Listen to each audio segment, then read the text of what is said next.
I'm Katherine Finnegan. I'm here with Mr. Schwartz, and we are going to talk about snow days.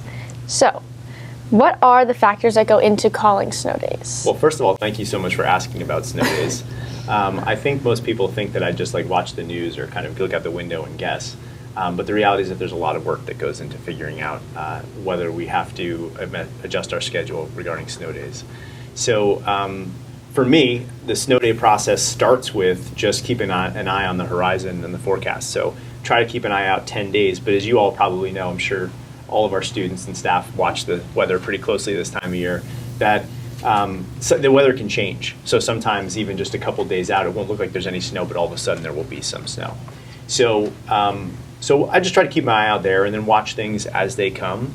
But in terms of the decision to call a snow day or an early dismissal or a delayed opening, it has a lot to do with a handful of factors. For starters, it comes down to the same thing that you all do probably, is watching the forecast.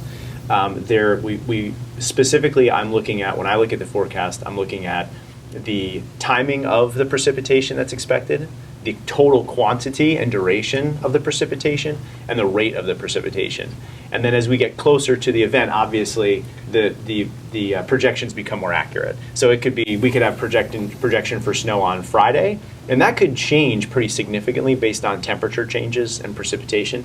But when it's going to be like, say, tomorrow, there's a lower likelihood of a change. Now, the quantity and the amount of precipitation usually doesn't change, but what does change is the temperature. So as we get closer, we all pretty much have a pretty clear sense as to whether it's going to snow or not. There are sometimes some fluky circumstances where no snow comes or nothing comes, right? We've all been there on those days.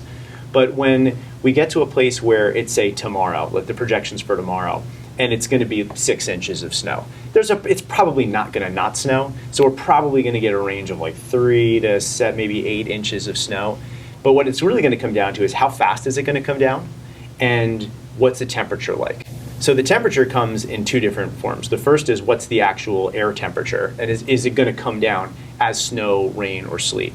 But what's really subtle about calling the snow days that I've had to learn the hard way over the years is that when you're dealing with smaller amounts of precipitation, because again, like 8 inches of snow is pretty easy, right? Like if it's going to be 8 inches of snow, it doesn't matter how warm it was, that's going to catch up on the roads and we're going to have trouble traveling, right? But if it's, say, 2 to 3 inches of snow and the temperature outside is expected to be like 34 degrees, right? That might seem like, well, it's above freezing, so that snow might not accumulate, but it may. The key difference maker on the snow day that most people don't understand, and is the most important one to watch if you want to get an insight as to how I think, is you have to also look at what the trend has been in weather in the prior days. So particularly the last 24 hours, because a lot of it has to do with the temperature of the roads. So if we're only dealing with like 2 to 3 inches and it's been 40 degrees out and sunny, those roadways and those surfaces are going to be fairly warm. So even though the temperature might drop suddenly, the fact of the matter is that snow is going to come down and it's going to hit warm roads. So we saw this the other day when we had that snow event, and it was in the afternoon, and really briefly it was sticking to the roads because it came down fast, but then really quickly it melted. And that was because the temperature in the prior day was more like 40 degrees. So the prior temperature days tend to follow the real field temperature because the wind will cool the roadways pretty quickly.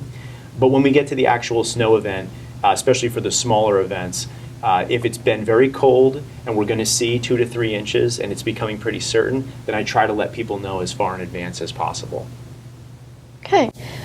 So in our schedule, we have 183 school days, but we only have to be here for 180 days, so those 3 days are built in for snow days. What happens if we don't use all those snow days? So we give them back. So we right now have 83 days in. We haven't used any snow days. So that means that they have to go back to the students. I didn't prep this before our meeting, but we say in the calendar where they go back, and I believe that we give them back over the Memorial Day break. In the past, we may have followed different trends, but I believe they all go back on Memorial Day if we have all 3. So that means that we could potentially have an entire week off in May around Memorial Day, because we already have a day off on Monday and we already have a professional day for staff on Tuesday. So that means that Wednesday, Thursday, and Friday will all be off. Okay, so administratively, what is the difference between calling a snow day or early dismissal or a delayed opening? That's a great question. Thanks for that one. So according to the state, for the day to count, we have to be here for 4 hours. So we build our early dismissal schedules and our delayed opening schedules so that we have a minimum of 4 hours of school. So if we call a delayed opening or an early dismissal, we still count the day and we don't have to reschedule. So that's a plus if we can pull that off. That's why we go through the trouble of having those days. If we have to call a school day, we just still have to meet the 180 days. Mm-hmm. How much does the town affect you calling snow days, and like the students from Harding and how the roads are in Harding? How does that affect the decision for the entire district? That's another great question. So as far as our town is concerned, I usually check in with our Department of Public Works to see if they have any insights as to how things are.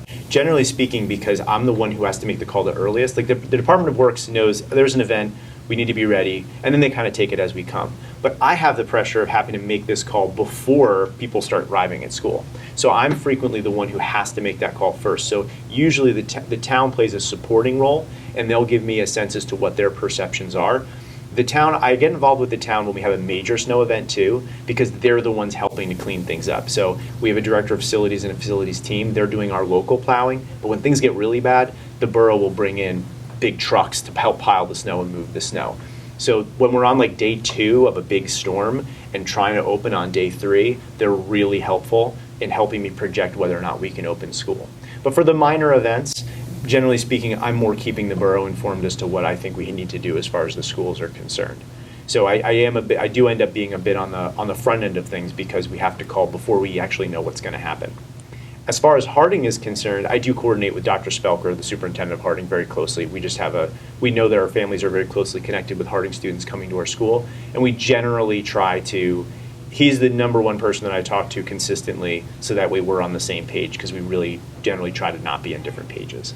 I think there might have been a time or two where we've gone different directions, but we usually try to stay together.